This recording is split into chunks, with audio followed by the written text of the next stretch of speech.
शबनम कमाली का ताल्लुक कहाँ से है? एग्जाम में आएगा शबनम कमाली का ताल्लुक कहाँ से है। ए में दिया है बिहार, बी में दिया है दिल्ली, सी में दिया है आंध्र प्रदेश, डी में दिया है ए और बी दोनों। तो इनमें कौन सही होगा? शबनम कमाली का जो ताल्लुक था वो बिहार से था। कहाँ से था? बिहार से। अब बी नंबर क्वेश्चन देखिए, बी नंबर 2 नंबर क्वेश्चन कह रहा है शबनम कमाली के असली नाम क्या है? तो शबनम कमाली का असली नाम जो था वह क्या था?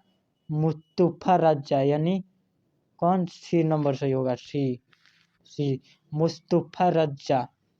अब 3 का नंबर देखिए, शबनम कमाली का पैदाइश कब हुआ? तो शबनम कमाली का जो पैदाइश था वह 22 जुलाई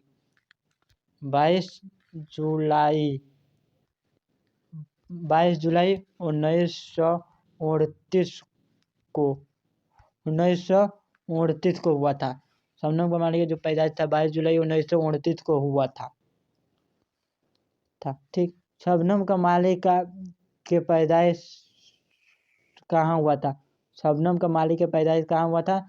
तो शबनम कमाली जो पैदाइश हुआ था वह पोखरीला जिला सीतामढ़ी